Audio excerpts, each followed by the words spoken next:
Listen to this line, Frank. Love, like a road that never ends. How it leads me back again to heartache. I never understand. Love, like a road that never ends. This is probably the greatest simile to be used as an opening lyric from any song that was a duet in 1986. That's a very specialized, specific group, but I think I can probably get behind that statement. Oh, thank you. I did a lot of research this week on that. So, welcome everybody to Guilt-Free Pleasures, where Frank and Bill discuss the music you love. And if you don't love it, you will love it by the time this episode is through. Yeah, and that's really what we're doing, is bringing sort of awareness of these songs and how great they really are.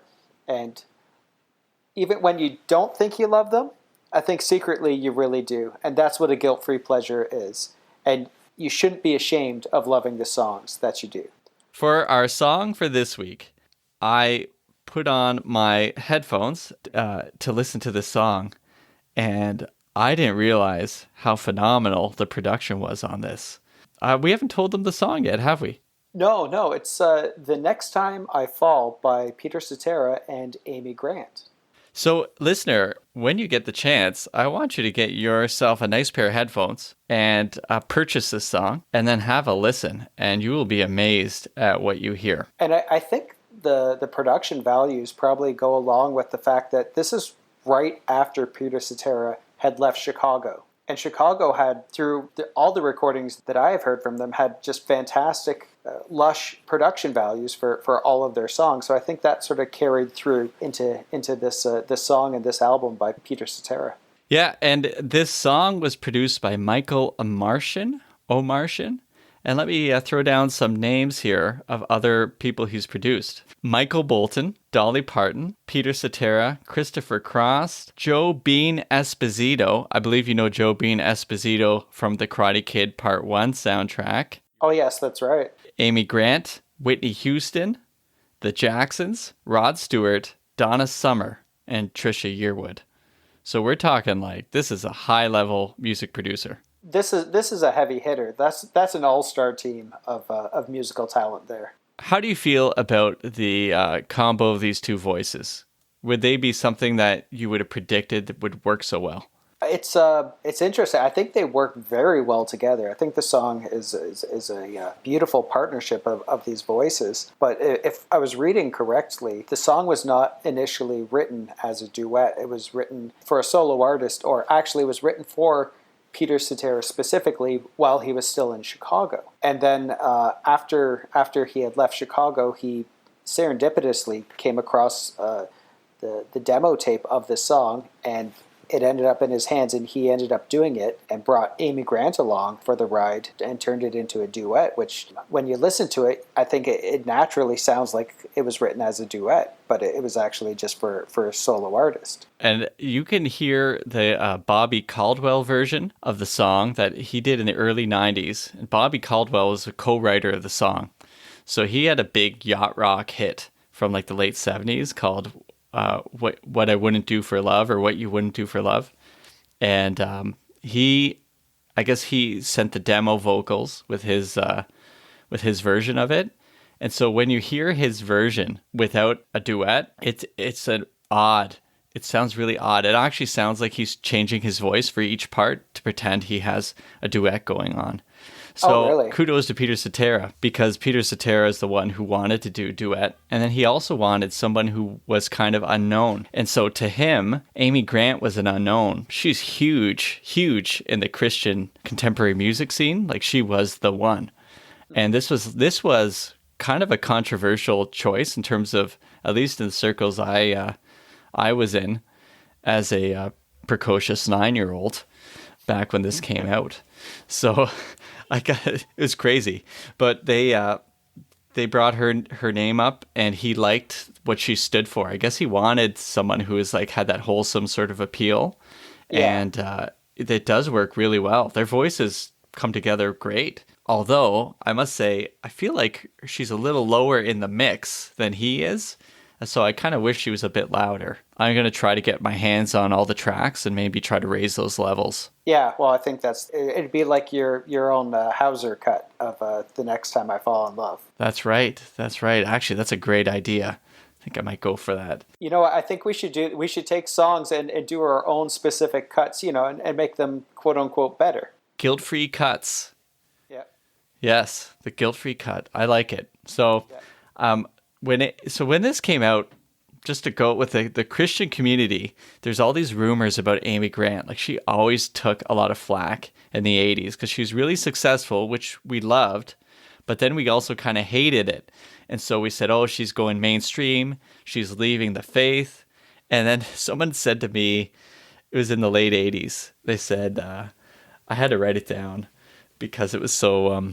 back then it was so controversial. Now it sounds kind of funny. They said, well, Amy Grant was interviewed on a talk show and she said she was leaving the Christian music scene because that's not where the money is. And I remember being, oh my goodness, she's leaving the church.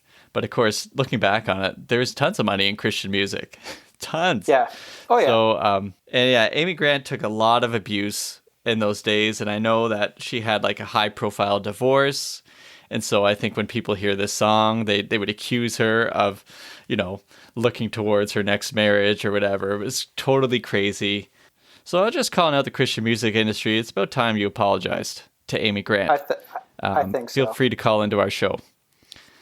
We'll make that happen. All the Christian music executives that listen to our podcast. But going back to the song a little bit though, this was this Amy Grant's first big crossover success? This was. And to come along with someone like Peter Cetera, who is an established star in the music industry at the time, well, and any time really, I think this is a great introduction for Amy. Yeah, I mean, she had kind of made it up the charts with one of her songs from whatever album she released before, and it would surprise people that it was moving. It was I don't know if it was in the number 28 or 29, something like that, and so that surprised people. But she was also looking for a song that wouldn't be just like a Christian song, but something like this.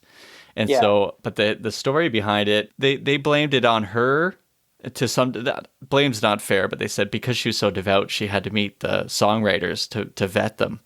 Yeah, but I would that. assume that's probably the record label doing that, but she had to sit with each of them just to make sure everything was cool, which is kind of fascinating because if you look at the lyrics of the song, they're pretty wholesome. Even though it's about falling in love with the next time, but it's not as though you're looking to cheat on somebody. It's a pretty clean song, but it's just funny to think that you'd have to meet with a songwriter to make sure they're okay.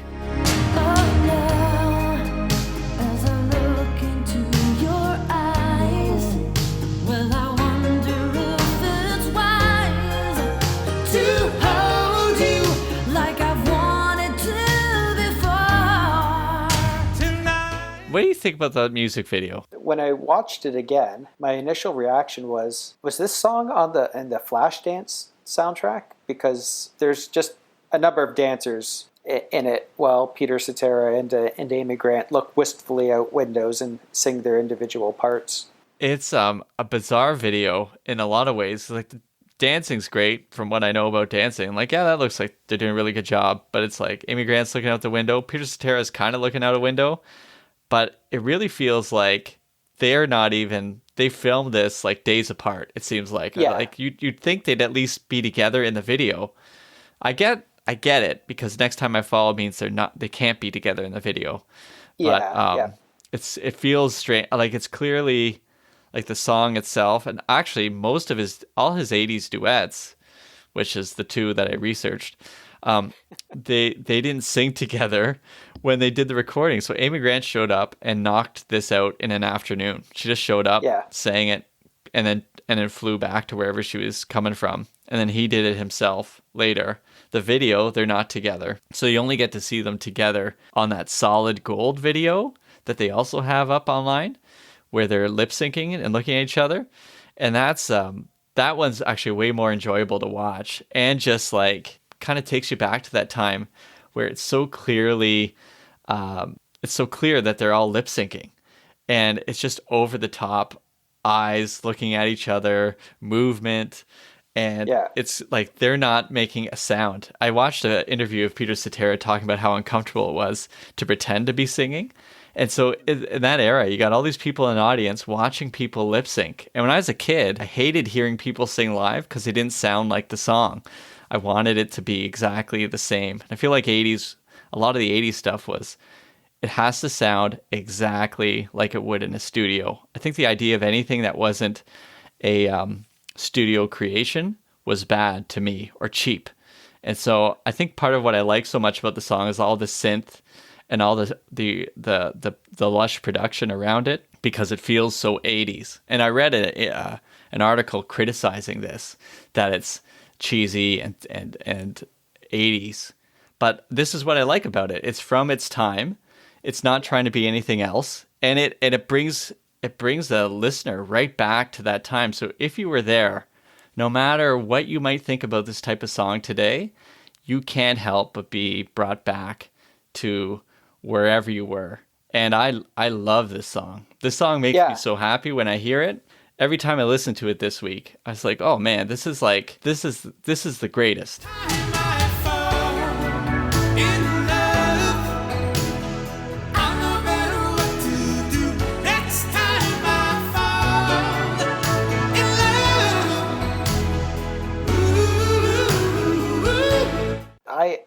I believe I have a complicated relationship with this song. On one hand, I really, really do enjoy it and love the song, but at the same time, it's almost a backhand slap. And all right, we're going there. I'm ready. We're going there, yeah. And it's always the next time I fall. So the next time I fall in love, it'll be with you. But how many next times are there? Like, as someone who's been told that in his life, it's just like, oh, you know, if only you were like this, or if only you were like that, or the next time I have a boyfriend, it's going to be you. It was never my next time. And this song brings up painful memories. I've been thinking a lot about this, Frank, and I'm gonna I kind of use my math skills and some philosophy to come up with something. It's called the Grant Setera paradox. Okay. By saying next time, here's the problem. Once you get into something, then it's no longer the next time. Mm-hmm. It's now the present time. So your problem is the song is always about the next time, but there is no next time in terms of a present reality. You are always looking towards the next time. And so you're trapped. And so no matter what happens, this song will always be just a little bit out of reach. And that's the Grant Setera paradox. And you basically use science to confirm my heart. You got it. You didn't even use science. You used philosophy, but... That's right, which is science. So you're trapped in the Grant Setera paradox. So I think we'd have to think of songs that would help break you out of the Grant Setera paradox. Well, it's the Michael Bolton solution. That's right. That's right. That's a good... I was also thinking Vanessa Williams, Save the Best for Last. Yeah, okay, but when's the last happening? You know, that's the Vanessa Williams paradox. That's a different episode, Frank. Yeah, exactly. Do you think this is the best Peter Cetera song? Where would you rank this? That's a tough one. This song is on the same album as Glory of Love, which our listeners would probably be even more familiar with from the Karate Kid Part 2 soundtrack as well. I think that's his biggest. I think it's my favorite of his songs, Glory Love, but this is my favorite of his duets. Okay. This is the most successful of his duets, that's for sure, because he's had two number ones. The first was Gloria Love, and then this was his other number one, and that was it. I mean, we know the biggest competition for ultimate Peter Cetera duet is going to be Cher versus Amy Grant. Yeah, and that's a really tough battle. Someone as established as Cher versus someone who at the time was not established in the pop world as Amy Grant. But I will agree that definitely this is, in my opinion, that this is the better of the duets. And I think it might not be because it's technically better. If by technically I mean technical. which is what technically means. But what I mean is in terms of reaching into your heart, and in your case, pulling it out. Yeah. But putting it back in at certain times, just sort of like, Yeah, just teasing. that's right. The key thing with hope is if you're always hoping, you never arrive there. But it's the journey, not the destination. We're getting very, very deep here with a lot of pop culture sort of philosophy sound bites here. Next time I'm gonna follow. And if it drives me crazy, no matter what, then next time I try. Next time If you're to think of categories that go with this song, what would you rank these in? Would you have any categories off the top of your head? Like if you were to say, okay, favorite duet of all time, this would rank in there? For me, it would. I think this is one of my all-time favorite duets. It's in the top 25 for sure. I haven't really put too much thought into it, so I'm leaving a lot of room for error here. You left a lot of room for error there. Oh yeah. I don't want to say a top 5. I mean, obviously there's a lot of James Ingram and Linda Ronstadt duets that I enjoy quite a bit. That's fair enough. How about, I got this from my brother. He said this would be a song that you'd have at a wedding, but it can't be the song that the bride and groom dance to because the topic is about the next person you fall in love with, not the one you're dancing with. But he said he felt it could follow up the bride and groom dance. Yeah, for like the divorced couples or something, right?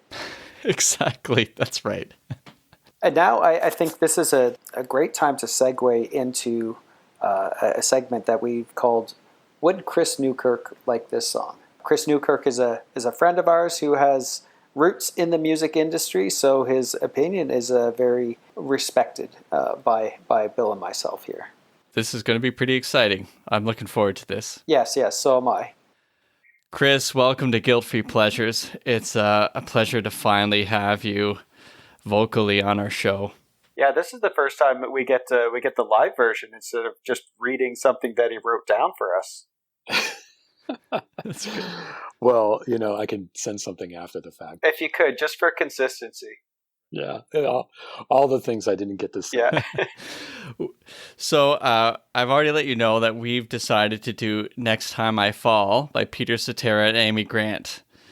Going right for the jugular. That's right. And we're used to Chris Newkirk, taking a what's a kind way of putting this? Taking a real shot at our at the things we love. But I think we finally were able to strike oil here. I attempt to sometimes make you feel guilty, I suppose, right? Or at least some sense of shame. Yeah. But I think here kind of found the soft underbelly of Chris Newkirk. You found the nostalgia underbelly. That's what you found. You found. We're looking forward to hearing all about it. So I'm going to lead you through some guiding questions, Chris, but I don't want to get that in the way of your flow, you being a creative and all. So, and all. First question is, what do you think about or feel when you listen to this song? Yeah, I mean, I have a literal, visual, visceral memory. So it's not an abstraction I'm going to offer up to you. It's me driving to or from school on a road. I think it was called Stelton Road in Piscataway, New Jersey. I went to this private Christian school my last couple years of high school, which dovetails nicely into the Amy Grant piece of this song, right? But yeah, this song was fairly massive for more than a hot second. And, I went to that kind of school where kids like this kind of music. I was a sort of an oddball for liking what I liked, but this was before I found my favorite bands. I was probably 16 when it came out, 17 when I was driving down the road, and that's when I sort of had my own personal awakening into, this music's not really reaching me anymore. What do I want to hear? What feeds me? But this song had that romanticism where you have your teenage crush or you have your unrequited love. You have the person you're flirting with, whatever it is. I don't know what world of romance or otherwise I was living in at that time, but the song resonated to that romantic side of me as I'm newly minted driver driving the roads of New Jersey, which is a scary scenario as is, a newly minted driver on the roads of New Jersey. My wife will tell you, as someone who lived in your neck of the woods, that being a, driver of some 20 plus years before moving here was scary enough. Anyway, driving down those roads was, with this song playing is my memory. And it flashes me back to that moment of driving down the road and really being into this song at least that one time. The comment that you made that I liked was, I'm not sure what world I was living in, but I think we were all living in the same world at the same time when it comes to this song. Yeah, it evokes, especially if you're, I was a teenager when it came out. It immediately is evocative of romance, and it makes you want to fall in love, or it makes you think that you're going to fall in love with this person. That person's going to like you back, or what have you. At least the next Just time. takes you. It's not quite the glory of love. No. But it takes you to a place. This one, I know for me, when I hear it, it wants me to want somebody and to feel the sort of unrequited love, but the hope that it was going to be coming. And so living in that space felt good, even though it was also kind of a depressing space, but somehow the song made it so hopeful. Well, it's teenage romance anyway. It should be sort of outlawed. So it goes. But that's what makes music so memorable, too. We tie it to those longing moments, those interpersonal longing moments that we think were part of this romantic ecosystem that we're really so far away from. Would Chris Newkirk write a song like this? Could Chris Newkirk write a song like this if he tried? Yes. It's not a good song. It's a great song. You're the fact right. The fact that we like it. You know what's great about it is their voices. Yes. I mean, Yes. Cetera has this sort of exquisitely distinctive voice. It's just It's almost metallic. I could write the song. I could never sing that song. Come on. It's impossible. That guy. I did some research today about this, and one of the distinctive parts about his voice is that he barely opens his mouth because he went to a Chicago Cubs LA Dodgers game, and a bunch of Marines were there, and they made fun of him and called him a hippie and pushed him, and he turned around, and then they clocked him, breaking his jaw in 3 places. And so while he was in the hospital for like 3 weeks or whatever, as he's waiting for his jaw to heal, he started to think about songs he wanted to write. It sort of changed his sort of career trajectory. But when he started singing again, he was so afraid that his jaw would lock. So this is while Chicago was that jazzy, funky Robert Lamb and Peter Cetera playing bass or something. That's right, exactly. And so I think part of his voice's power is that he barely opens his mouth. I feel like Amy Grant also barely opens her mouth. Like, she's not like Cher, if I'm thinking of the other great Peter Cetera duet. Chris, I'm sure you're familiar with this. But Cher would be a big open mouth, but I think Amy Grant and Peter Cetera both barely open their mouths. That's what I was thinking. Somehow lent power to this song. It's kind of like the Tom York fork in the eye story. If you ever Oh, is that why his a wonky eye because he stabbed himself with a fork, or someone did in the eye. I don't have the full story like you have the baseball stadium story, but yeah. Right.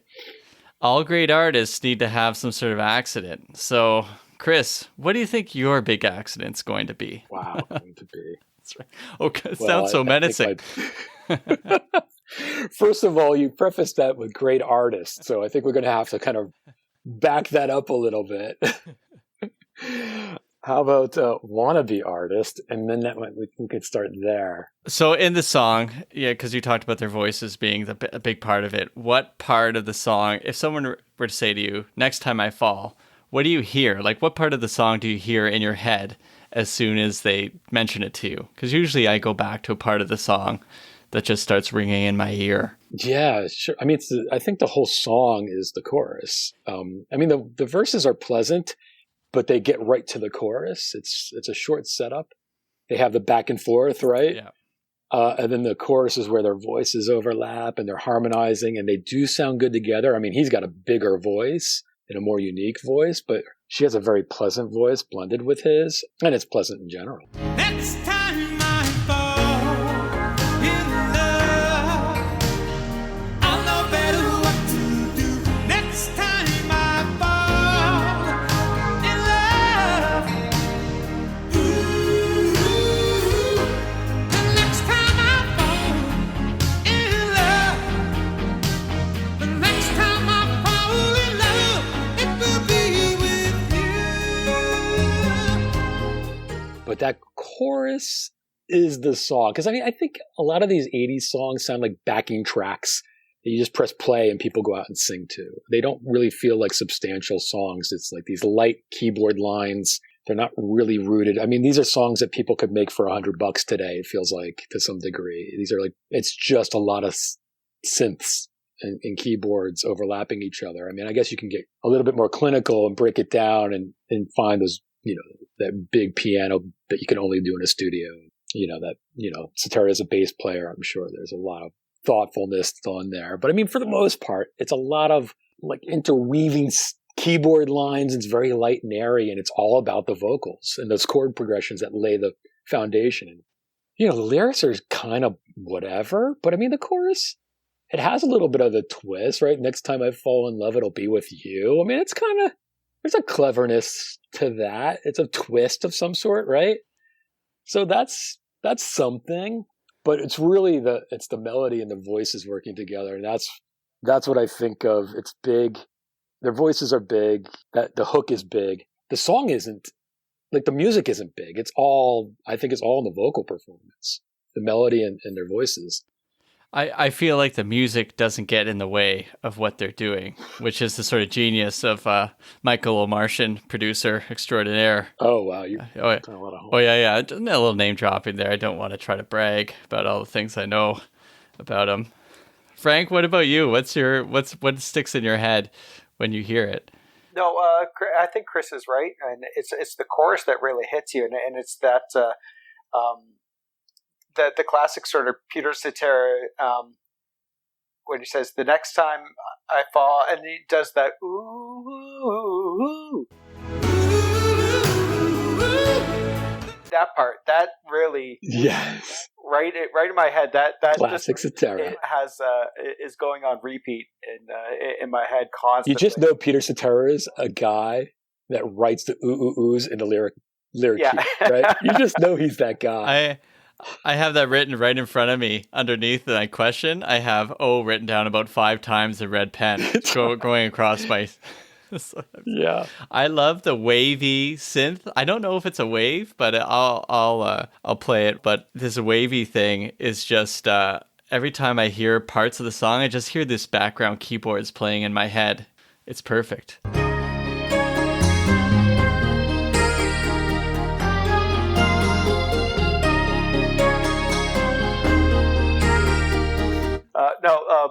We kind of spoke on this previously, but Chris, what do you think about this song as being, and we kind of alluded to the fact, the song being, it's a hopeful song, but it's a bit of a tease song in terms of the next time I fall in love, it'll be with you. Always seems like there's a next time, a next time, a next time. It's like, when is the next time, and when is it you? Do you find that too? That's the teenage question you're asking there, right? But I don't know. I think, the line starts with the worst lyric of the song. Love, like a road that never ends. Song outside of the chorus. Bill is about to throw down with you, I think. Love like a road. Like a road that never ends. Yeah. Come on. A road that never ends is... That's an end for me usually. Okay, that's a good call because it leads to heartache, but the heartache would be the end of the road, and that's another Boys to Men episode. So it's a tired lyrical cliche that ends up coming across something like a mixed metaphor, and it just sucks. That having been said, I mean, it's like a redemption song, right? It's like. You're wondering whether they are trying again the next time they fall in love with each other, like they've fallen in love before. or that they should have fallen in love, and now, now their paths are going to cross with some, intentionality and destiny. And okay. So yeah, I mean, it feels hopeful and maybe even, in a Calvinist sense, predestined. So I don't know. I don't really care. I mean, there's no depth to it for me outside of a couple, that little twist in the chorus, and it's pure nostalgia. It's a pure nostalgia listen for me. So if we were to take somebody who's never heard this song before and have them listen to it, what are the chances that they're going to say, wow, that's a banger? How old is this person you're going to play? Okay, let's say 16. 16? Yeah. I'd say there's a 25% chance they'd say it's a banger. Yeah. Okay, that's pretty good. I think, the great thing about like Gen Z and the teenage and early 20s is they listen to anything and everything, and they'll listen to Peter Cetera and the Dead Kennedys back to back, and then Ariana Grande, of course, or something like that. It raises your chances. I'd say you play it to a millennial that didn't grow up with this, and you're shot. You're done.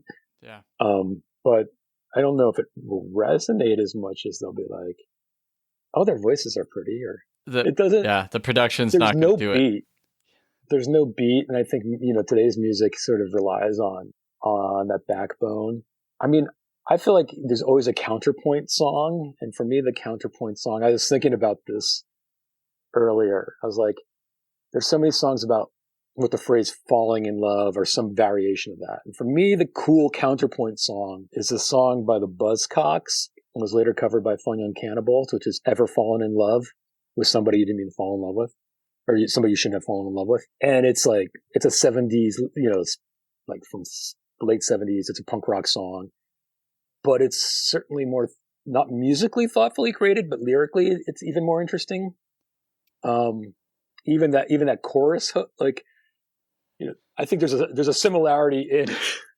I'm just gonna take your show over for a minute here. We're gonna cut all this out. Yeah, totally. You'd be smart too. But the Amy Grant, Peter Cetera, it's the next time I fall in love, it will be with you, and that's the fun twist. Here it's ever fallen in love with somebody you shouldn't have fallen in love with. That's the twist, right? So it's that sort of, there's sort of an irony in both of them, a situational irony at the very least. I don't know.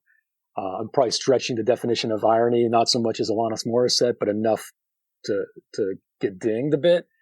But it's just a cool song, and the lyrics and the rhymes are just a little sharper and smarter, and it makes me feel a little cooler for listening to it. And that's my job with you, Bill, and Frank, is to give you to send you off to listen to something else that's I think the counterpoint. Here's what I'm going to do every time, is give you the cool counterpoint for me.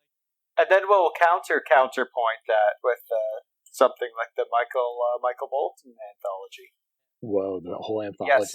Frank and I also have we have songs as well to play alongside of this.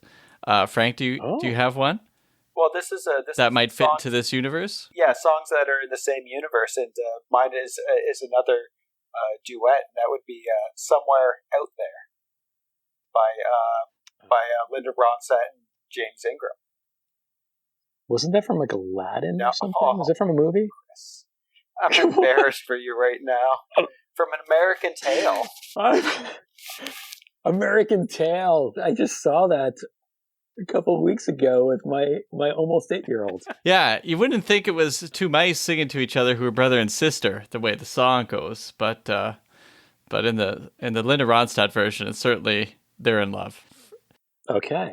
And I would like to also throw down Vanessa Williams' "Save the Best for Last." I don't know if I know. Yeah, I think by then you're long gone out of that type of music. Oh yeah. Well, I could hum and sing "Somewhere Out There" off the top of my head, so it was pretty ubiquitous. But the Vanessa Williams track, I think that's early 90s. Yeah, 92, 93, I think. But that's the one waiting for somebody. I'm at that point sort of like building a wall around the pop music and protesting and diving into the strange sundry sounds of loud indie rock bands at that point. But I do remember some Wilson Phillips from that time. Yes. See, he is one of us. Good time. Yeah.